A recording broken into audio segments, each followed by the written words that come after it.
अजीजों, आज कुछ ऐसे सवाल हैं जो मैं अपने में खुद ढूंढ रहा हूं। मैं चाहता हूं कि आप भी उन सवालों का जवाब ढूंढिए। आज का जो दौर चल रहा है, क्या ये वो दौर है जिसका तस्वुर मेरे बुजुर्गों ने किया था और अपने खून को बांटकर सांझी रियासत और भाईचारे की जिंदगी गुजारने के लिए हिंदुस्तान को ऑप्ट किया था? क्या ऐसा है? अगर है तो आप अपने इसका सवाल का जवाब ढूंढिए। आज जिस तरीके से हमारे मुल्क में फिजा बनाई गई है कि इंसान अब सिर्फ और सिर्फ मुसलमानों को, आज की हुकूमत मुसलमानों को हर तरह से जलील ख्वार कर रही है और फिर भी हम खामोश हैं। क्या आपने सोचा है कि इस मुल्क में हमारे बच्चों का मुस्तकबिल क्या होगा, जहां नमाज पर पाबंदी है, जहां हिजाब पर पाबंदी है, हम क्या खाएं क्या न खाएं इसका हिसाब हमें देना है। हम हलाल खाएं तो क्यों खाएं, हम झटका क्यों न खाएं, इसका सवाल हमें ढूंढना है। हमको सोचना पड़ेगा। हमको सियासी जमातों ने और मिल्ली जमातों ने धोखा दिया है। सियासी जमातों ने हमारे साथ जो कुछ किया है, क्या वो जमहूरियत की नुमाइंदगी करते हैं, सेकुलरिज्म की नुमाइंदगी करते हैं? ऐसे हालात में जबकि जुडिशरी खामोश है, आपको मालूम है कि कर्नाटका में हमारी बच्चियों को एग्जाम से निकाल दिया गया और अदालत आलिया ये कहती है कि अभी इमरजेंसी नहीं है, जरूरत नहीं है। और वही अदालत बंगाल में जब कुछ लोगों की आपस की पॉलिटिकल लड़ाई होती है, गालिबन उसमें बीजेपी के कुछ लोग मरते हैं, तो अदालत खुद ब खुद संज्ञान लेती है और इंक्वायरी करती है। अदालतें सुन नहीं रही हैं, पॉलिटिकल पार्टी बोल नहीं रही हैं और रोज कोई न कोई एक हंगामा होता है। ऐसी शक्ल में आपको फैसला करना है कि आपकी औलादें, आपकी नस्ल इस मुल्क में कैसे रहेगी। मैं बहुत दिनों से फिक्रमंद हूँ। 26 मार्च को दिल्ली में चंद दानिश्वर बैठे और उनके साथ एक मशवरा हुआ कि अब पूरे हिंदुस्तान के दानिश्वरों को बुलाया जाए और उनसे कहा जाए कि क्या इलेक्शन ही हमारी एक मसला है जिसके ऊपर हमारे मसले हल होंगे। इलेक्शन के अलावा भी जिंदगी है। हमारी अरबों की जायदाद वक्फ बोर्ड की लुट रही है और हम खामोश हैं, उसकी तरफ तवज्जो नहीं है। हमारे बच्चों की फाइनेंशियल कंडीशन ऐसी है कि वो बड़े स्कूलों में जा नहीं सकते, वो भी एक मसला है। हम इस मुल्क में कैसे रहें जबकि एक हुकूमत सिर्फ इस बात पर वाजे है कि इस कौम को यहाँ से खत्म करना है। ऐसे में यह तय पाया है कि हम लोग रमजान के बाद ईद के महीने में जो दानिश्वर हैं, जो ब्यूरोक्रेट्स रिटायर हो गए हैं, जो फौज के लोग रिटायर हो गए हैं, जो वकील हैं, जजेस हैं, सहाफी हैं, वो बैठे और एक खाका तैयार करें। अगर आपने अभी भी खाका नहीं तैयार किया तो मैं नहीं समझता कि मेरी नस्ल इस मुल्क में बचने वाली है। क्योंकि आपने देखा, नवरात्र शुरू हुआ। नवरात्र एक परंपरा है जिसमें नए साल की शुरुआत होती है। उस नए रात में यह फिजा तैयार की जा रही है कि हम आतंक के साथ शुरू करेंगे। ऐसे में आप सोचिएगा, क्योंकि आपको अंदाजा है कि हम लोग कहाँ खड़े हैं। पर्सनल लॉ बोर्ड के जनरल सेक्रेटरी खालिद सैफुल्लाह साहब ने एक बयान दिया कि आज के हालात 1857 और 1947 के बराबर हैं या उससे बुरे हो गए। हैरत है कि चंद उलमा खड़े हो गए सियासी اور सियासी लोगों ने कहा कि नहीं, हम बहुत बेहतर हैं अपने मुल्क में, हमारे यहाँ कॉन्स्टिट्यूशन है, हमारे यहाँ कानून है। क्या आपके यहाँ कानून है? आपके यहाँ क्या कॉन्स्टिट्यूशन है? जब आप सोचिए इस बात का। 1857 में बहुत जाने गई, बहुत लोग मारे गए। उसकी वजह थी कि बाहर के मुल्क के लोगों ने हम पे कब्जा कर लिया था और हमने जिद्दोजहद की और हम मारे भी गए और हार भी गए।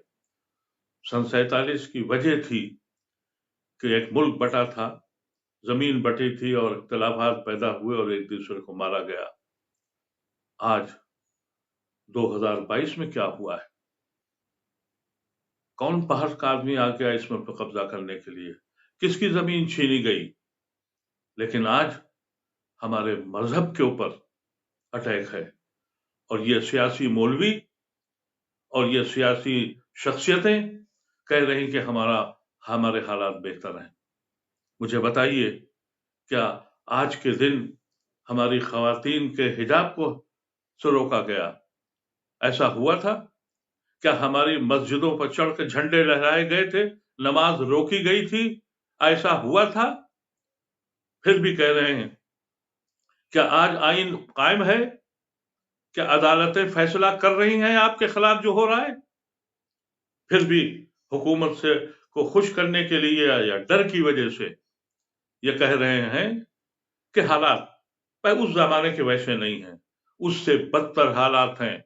खालिद सैफुल्लाह ने एक बयान देकर कम से कम अपनी जुर्रत का इजहार किया था, ये वाजे किया था कि हकायक ये हैं, लेकिन उसके बदले में फौरन ही ये बयानबाजी शुरू हो गई। आप खामोश हैं। मैं आप सबसे गुजारिश करता हूं कि खुदारा सोचिए, अगर आप समझते हैं कि दानिशवरों का एक ग्रोह तैयार हो, अपने आने वाली नस्ल को बचाए, ये सब हंगामे, ये तरह की सितम क्यों हो रहे हैं कि कोई इसमें से ऐसी हरकत कर दे जिसके बाद फिर इनको मौका मिल जाए। अल्लाह का शुक्र है, रमजान का महीना है, आप इबादत करें, खामोश रहें, अल्लाह से दुआ करें, अपने आने वाली नस्ल को तैयार करें कि वो इस मुल्क में कैसे रहेगी। अगर हिंदू राष्ट्र बनता है तो कोई शिकायत की बात नहीं, आप बना लीजिए, लेकिन क्या ये हिंदू राष्ट्र है या मिलिटेंट हिंदू राष्ट्र बनाने जा रहे हैं जहां हमको मजहब की इजाजत भी नहीं है? हम समझते हैं कि किसी सियासी पार्टी या किसी मिली जमात पर भरोसा बंद कर दीजिए, एक नया प्लेटफॉर्म तैयार करिए और वो प्लेटफॉर्म वो हो जिसमें दानिश्वर हजरात हों, वो लोग हों जिनमें सोचने और समझने की सलाहियत हो, वो लोग हों जिनमें दर्द हो और हिम्मत हो, वो लोग हों जो डर और खौफ से अपने को कमजोर न समझें। ऐसे लोगों की एक प्लेटफॉर्म तैयार कीजिए। मैं चाहता हूं कि मई के आखिरी हफ्ते में जो तारीख ये हजरात तय करें, आप उनसे राब्ता करें, उनसे जुड़ें। अगर आप मुझसे कांटेक्ट करना चाहते हैं तो मेरा ईमेल नंबर m adib45@yahoo.co.in है। इसके अलावा जो हजरात जिनसे आप राब्ता कर सकते हैं, मैं उनके नंबर आपको दे रहा हूं। वो नंबर है, एक BD नकवी साहब जो रिटायर्ड जज हैं, उनका नंबर है 8601861888 3 times। Doctor Idris Qureshi 9811614891। Doctor Azam Beg 8619046367 और सैयद अबरार अहमद 9235376497। ये मैं नंबर इसलिए दे रहा हूं कि एक बार तो सर जोड़ के बैठ जाइए। इलेक्शन के अलावा भी जिंदगी है, इलेक्शन के अलावा भी हमको अपने फैसले करने हैं।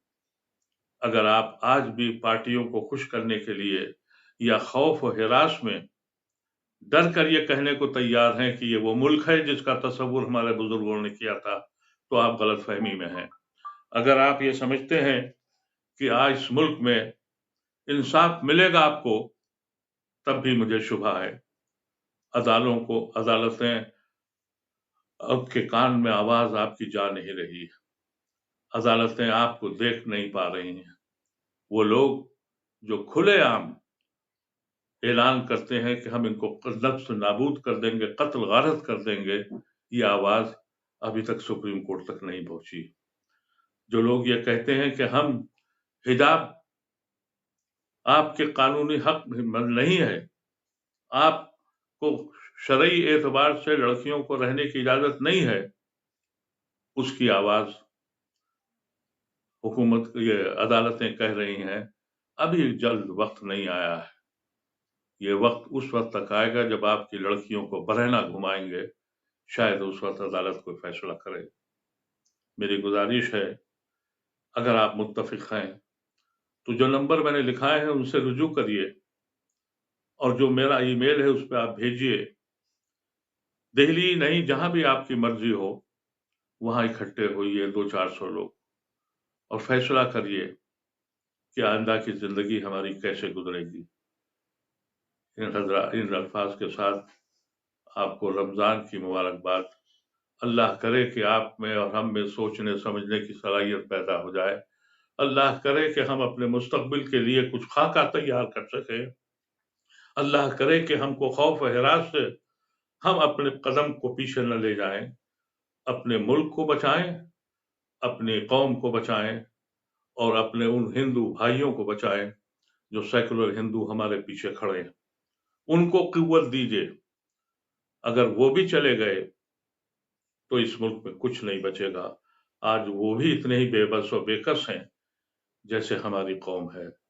इन अल्फाज के साथ एक बार फिर आपसे गुजारिश है, सोचिएगा, अमल करने की सलाहियत पैदा कीजिए। बहुत बहुत शुक्रिया।